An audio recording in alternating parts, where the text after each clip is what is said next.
Good evening everyone. उम्मीद करती हूँ आप सब स्वस्थ होंगे और मस्त होंगे। तो फाइनली कल आप सभी का बीपीएससी का एग्ज़ाम है और जैसा कि आप सबको पता है, इस बार पहली बार आयोग ने नेगेटिव मार्किंग इंट्रोड्यूस की है। सो बिल्कुल घबराने की ज़रूरत नहीं है। यहाँ पर बहुत स्मार्ट और एक स्ट्रैटेजी वाइज आपको अपना काम करना है। मेरी तरफ से कुछ टिप्स हैं जो कि आपको एग्ज़ाम में हेल्प करेंगी।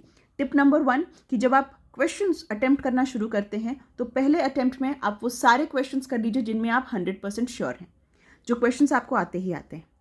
टिप नंबर 2, रिस्क बिल्कुल नहीं लेना है और ऐसा नहीं कि 150 क्वेश्चंस अटेम्प्ट कर लेना है।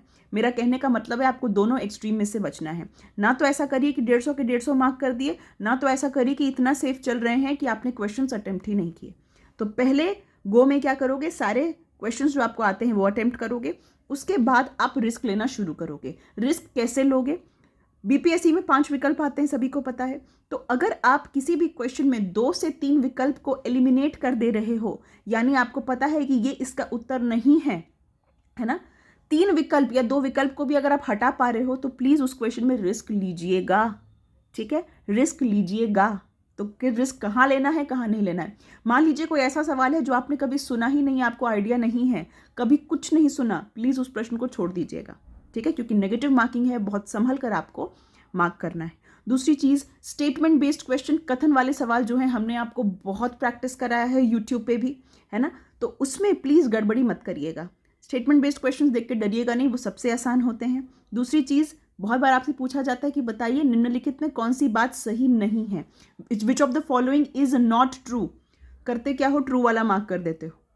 ठीक है, कभी भी किसी भी क्वेश्चन में नहीं अगर शब्द है तो प्लीज़ उसको बहुत ध्यान से अपने दिमाग में रखिएगा। ओके, और सबसे इंपॉर्टेंट है कि आपको कौन कौन से चैप्टर्स पढ़ने हैं। तो बायोलॉजी का तो प्रॉब्लम मैंने आपका कल ही सॉल्व कर दिया था। मैंने अपने टेलीग्राम पे फ्री पीडीएफ डाल दी थी। जीएस आकृति के नाम से आप सर्च कर सकते हैं टेलीग्राम पे, अगर अभी तक आपने नहीं देखा तो। उस फ्री पीडीएफ में जितने भी पॉइंट्स हैं, अगर आपने अच्छी तैयारी की होगी तो आपको लगभग वो सारी चीज़ें आती होंगी, है ना। मैं कह रही हूँ अगर अच्छी तैयारी की होगी तो लास्ट में उन सारे पॉइंट्स को एक बार आप पढ़ जाइएगा। रही बात फिजिक्स केमिस्ट्री की, ठीक है, तो फिजिक्स केमिस्ट्री में आपको करना क्या है, फिजिक्स में ध्यान रखिएगा, सबसे इंपॉर्टेंट है आपके यूनिट्स, है ना, यूनिट्स जो इकाई है। इसके अलावा आप क्या, वो जो लाइट चैप्टर है, लाइट चैप्टर में जहाँ पे मिरर और लेंस है ना, दर्पण और लेंस, जहाँ पे आप कंफ्यूज होते हो, कॉन्वेक्स लेंस कहाँ पे यूज़ होता है, किसका मैग्नीफिकेशन 1 से ज़्यादा है, किसका मैग्नीफिकेशन कम है, कौन हमेशा रियल इमेज बनाता है, कौन हमेशा वर्चुअल इमेज बनाता है। ठीक है, इस तरह की जो भी चीज़ें हैं वो प्लीज़ देख के जाइएगा। ओके, और क्या क्या इंपॉर्टेंट है फिजिक्स में, आपका ग्रेविटेशन, गुरुत्वाकर्षण इंपॉर्टेंट है। जो भी तरह के फोर्सेज हैं, घर्षण बल, गुरुत्वाकर्षण बल, फ्रिक्शन फोर्स, ग्रेविटेशनल फोर्स, वो थोड़ा देख लीजिएगा। बेसिक चीज़ें, वर्क पावर एनर्जी, बेसिक चीज़ें, यूनिट्स देख लीजिएगा उनके। साउंड चैप्टर बहुत इंपॉर्टेंट है।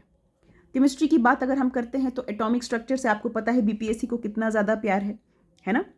परमाणु संरचना हो गई, पीरियोडिक टेबल, आवर्त सारणी में मेनली आपको क्या, किस पे फोकस करना है कि ग्रुप में ऊपर से नीचे आ रहे हो तो कौन सी प्रॉपर्टी, कौन से गुण हैं जो बढ़ जाते हैं, कम हो जाते हैं, और लेफ्ट टू राइट अगर आप पीरियड में जाते हैं तो क्या चेंजेस आते हैं। इसके अलावा बहुत ज़्यादा उसमें घुसने की ज़रूरत नहीं है।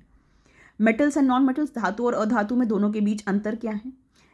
कार्बन के एलोट्रोप्स ध्यान रखेंगे, कार्बन के जो भी अपरूप हैं, ग्राफाइट, डायमंड, कौन सा गुड कंडक्टर है, कौन बैड कंडक्टर है। ठीक, इसके अलावा रिएक्टिविटी सीरीज, सक्रियता श्रेणी, जो आपको हम ट्रिक से भी बताए हैं, पीएससी, मजेले, कुएं में सोना चांदी, है ना। सो रिएक्टिविटी, सक्रियता श्रेणी को प्लीज याद रखिएगा, केमिस्ट्री में बहुत इंपॉर्टेंट है, सवाल बनते हैं। सोप डिटर्जेंट के बीच में क्या अंतर है। ठीक, इसके अलावा ड्रग्स चैप्टर बहुत इंपॉर्टेंट है, जहाँ पे आपसे दवाइयों के बारे बहुत पूछता है बीपीएससी की। बताइए कौन सा एंटीबायोटिक है ना, किस तरीके का एंटीबायोटिक है, बैक्टीरिसाइडल है, बैक्टीरियोस्टैटिक है, डिसइंफेक्टेंट, एंटीसेप्टिक में क्या अंतर है। ठीक, आपके जो भी कृत्रिम शर्करा है, आर्टिफिशियल शुगर है, इन सब के बारे कम से कम देख कर जाइएगा। बायोलॉजी में प्लांट्स और प्लांट हार्मोन्स पर फोकस अपना बनाए रखिएगा। 5 किंगडम क्लासिफिकेशन, 5 जगत वर्गीकरण, वो ध्यान रखिएगा। तो अधिकतर वही चीज़ें हैं। अगर आप मेरे साथ शुरू से यूट्यूब पे जुड़े हुए हैं, आपको पता है मेरी क्लासेस जो हैं वो अनअकैडमी बीपीएससी यूट्यूब चैनल पे भी चलती है ना। तो वहाँ पर भी बहुत सारी चीज़ें आप लोगों को हमने कराई हुई हैं। तो जो भी यूट्यूब पे भी अगर आप बने हुए हैं, अगर आपने आरगीसी डूहा पे बैच परचेज किया है तो आपको चीज़ें आती होंगी, अगर मेहनत की है तो। अदरवाइज़ यूट्यूब पे भी मैं हमेशा आप लोगों के साथ रही हूँ। इन चीज़ों को प्लीज़ रिवाइज़ करके जाइएगा, है ना। और सबसे इम्पॉर्टेंट चीज़ है कि अपनी मेहनत पर ज़रूर भरोसा रखिएगा। अगर आपने मेहनत की है तो आपका सिलेक्शन ज़रूर होगा। नेगेटिव मार्किंग एक एक्चुअली बहुत अच्छा स्टेप है कि जो लोग तुक्का लगा देते थे और उनकी किस्मत साथ दे जाती थी, उनका कई बार प्रीलिम्स हो जाता था, है ना। इसलिए अब कट ऑफ नीचे जाएगा, बहुत एक अच्छा स्टेप है। तो बिल्कुल भी मन में शंका मत रखिएगा कि क्या होगा क्या नहीं होगा, जो भी होगा कल देखा जाएगा। बहुत सारी बेस्ट विशेस, बहुत सारी शुभकामनाएं आप लोगों के लिए मेरी और आरकेसी ईडू हब की तरफ से। All the best. Paper discussion मैं ज़रूर कराऊंगी आपका RKC Edu hub YouTube channel पे, ठीक है। सो बिल्कुल निश्चिंत होके जाइए, बेफिक्र होके जाइए और कल जीत सिर्फ और सिर्फ आपकी होगी। Thank you so much. Bye bye.